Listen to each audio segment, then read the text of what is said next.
doing this from such a young age, my comfort's in a kitchen. I feel most comfortable in a kitchen. I don't feel comfortable going out for dinner or being outside of a kitchen or hanging around with friends in a coffee shop. It doesn't feel comfortable to me. So being inside a kitchen's my comfortable place. I'm happy in there. I know how to act there. I know what I'm doing.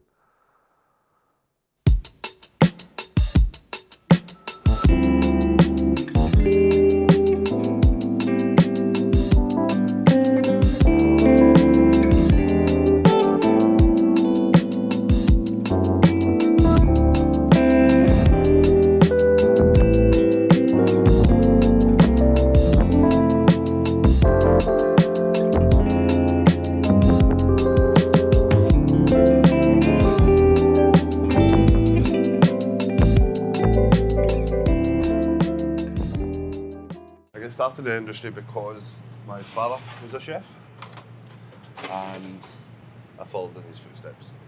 I liked the lifestyle that he had. His lifestyle was just cool. Just everything, he done his own thing. Everybody respected him. He commanded the level of respect that I wanted and I went for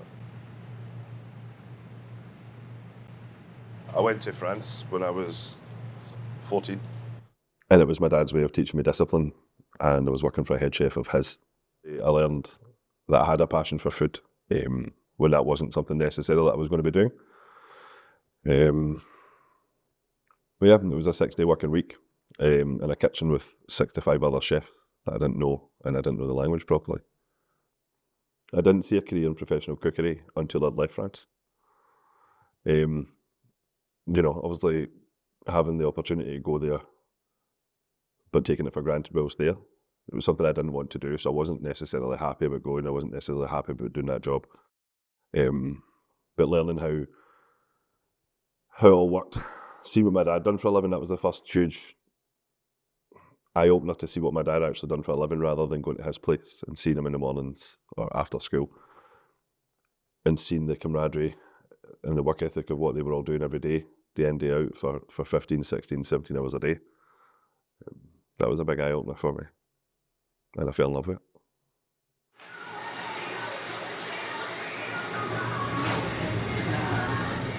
Science behind food is tremendous.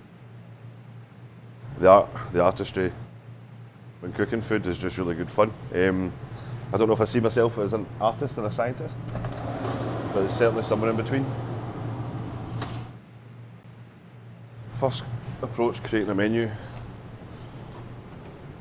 Hyper seasonality, always hyper seasonal, and using everything to our advantage, especially in Scotland, with our larder, everything we have naturally, and working from the season. When making a menu or coming up with a menu, seasons first, produce second, and obviously depending where I am and who I'm catering for is a huge role in that, and just how far you can take a menu. And what level you can take your menu to. If you're putting as much love and passion in food, and it doesn't matter if it's macaroni or Sole Veronique, it's quite easy to cook for anyone as long as you're enjoying what you're doing.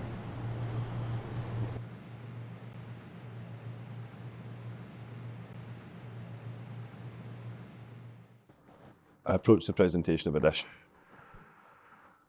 There's certainly structure. Every time you present a dish or create a dish, there's structure. It's getting rid of noise and using only what matters to the dish. So I try and stay away from unnecessary garnishes, unnecessary flavours or ingredients. The rest of it works quite naturally. Most of us chefs were taught when we were younger that clean edges, central food and high, and always working odd numbers and not even numbers. And they were always the basics of presentation and plating up for food. From that it grows, but obviously if you start getting rid of unnecessary garnishing, using garnish that works for the dish, it completely does it itself. But it's a mixture of looking what you've done before, looking what other people are doing at the time, attempting to follow trends, attempting to change some trends, and then at the end of that, hopefully you're happy with what you've got on the plate.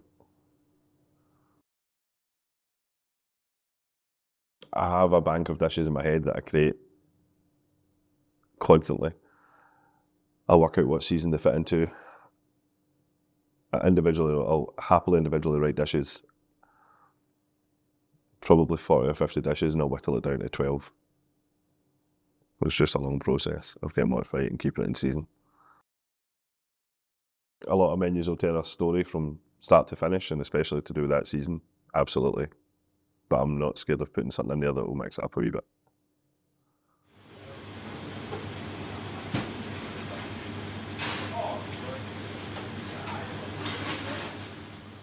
Well, people with dietary requirements and intolerances now let you know.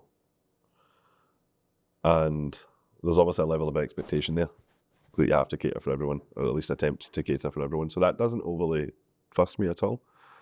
Most places now will write a menu for intolerances, but we certainly have a menu for each of these.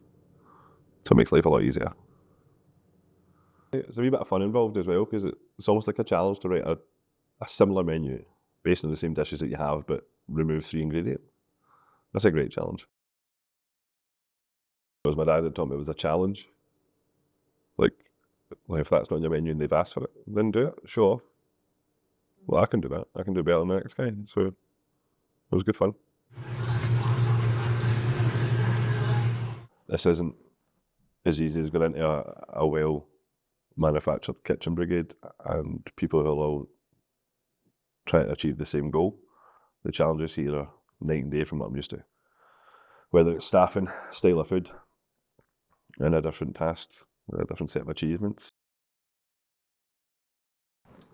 Starting to think along the lines now of development of younger chefs and bringing more people into the trade. Certainly showing them what a career in this industry looks like, and hoping they'll see what I see in it and they'll enjoy it as much as I have and currently do, obviously. That'd be the most perfect scenario.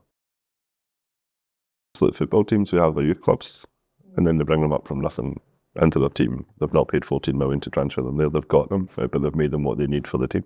It's exactly what we should be doing.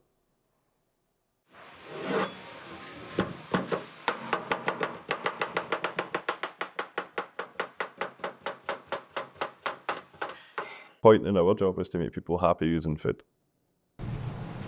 Favourite part of the menu process in cooking in general is watching everybody try it for the first time. Whether it's a new dish, a dish I've done before, or a dish completely new to the venue that I'm in. Being able to plate it up and letting everybody see it, taste it, everybody loves it. It's just a very nice feeling, it's a rewarding feeling. The whole point in it, again, is still to make people happy through what you do. Like, it's lovely seeing that. Somebody's first bite or somebody's like, it's just nice watching people be happy from what you've done.